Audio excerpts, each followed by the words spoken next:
भारत के chief justice D Y Chandrachud की supreme court से औपचारिक विदाई हो गई है। वो 10 नवंबर को अपने पद से रिटायर होने जा रहे हैं और उनके बाद जस्टिस संजीव खन्ना 11 नवंबर से नए चीफ जस्टिस के तौर पर जिम्मेदारी संभालेंगे। पर रिटायरमेंट के बाद भी सुप्रीम कोर्ट के चीफ जस्टिस और अन्य जज अदालतों में वकालत नहीं कर सकते।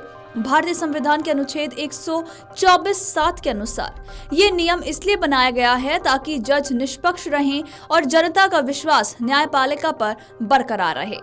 इस रोक का मकसद ये है कि जजों के फैसलों पर कभी यह संदेह ना हो कि उन्होंने भविष्य में अपने लाभ के लिए किसी तरह का पक्षपात किया है।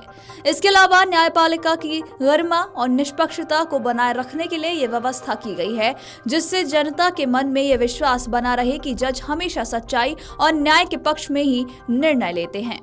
बता दें कि रिटायरमेंट के बाद सीजेआई और सुप्रीम कोर्ट के जज अपने अनुभव और ज्ञान के उपयोग समाज में अन्य रूपों में कर सकते हैं। वे मध्यस्थता और सुलह के मामलों में अपनी सेवाएं देते हैं, जिससे कानूनी विवादों को निपटाने में उनके अनुभव का लाभ मिलता है। इसके अलावा राष्ट्रीय मानवाधिकार आयोग या राष्ट्रीय हरित प्राधिकरण यानी कि एनजीटी जैसे महत्वपूर्ण आयोगों में रिटायर्ड जजों को नियुक्त किया जा सकता है, जहां वो अपनी विशेषज्ञता का योगदान दे सकते हैं। रिटायर्ड जज कानून के छात्रों को पढ़ाने, लेक्चर देने और कानून पर लेखन का काम भी कर सकते हैं। इसके अलावा कुछ रिटायर्ड जजों को राज्यपाल या अन्य सरकारी समितियों में सलाहकार के तौर पर काम करने का मौका भी मिलता है। तो वहीं कुछ मामलों में रिटायर्ड जजों को संसद भी भेजा गया है, जिसके बाद न्यायपालिका की निष्पक्षता पर सवाल उठे हैं। उदाहरण के तौर पर पूर्व सीजेआई रंजन गोगोई को रिटायरमेंट के बाद राज्यसभा में सीट दी गई थी, जिससे न्यायपालिका की स्वतंत्रता पर बहस छिड़ गई थी। इसके अलावा कई रिटायर्ड जज मध्यस्थता और आयोगों में सक्रिय रहते हैं। ऐसी नियुक्तियों पर कभी कभी बहस होती रहती है कि क्या रिटायर्ड जजों को सरकारी निकायों में नियुक्त करने से न्यायपालिका की निष्पक्षता पर असर पड़ सकता है।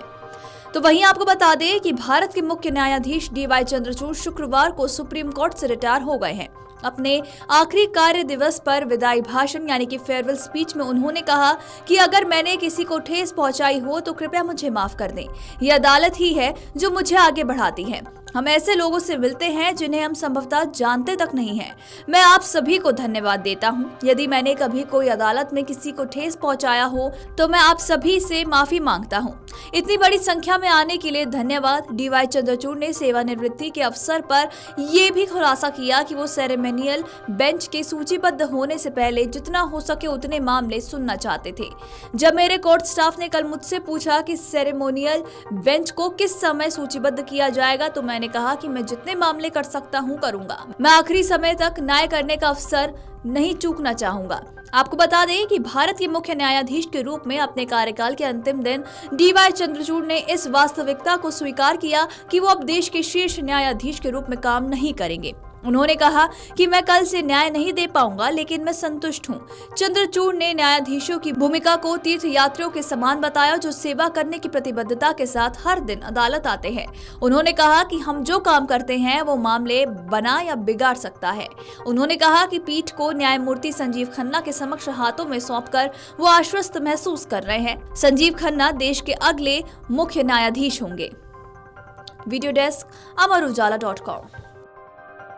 अगर आप ये वीडियो YouTube पर देख रहे हैं तो हमारे चैनल को सब्सक्राइब कर बेल आइकन दबाएं और Facebook पर देख रहे हैं तो हमारे पेज को लाइक करें।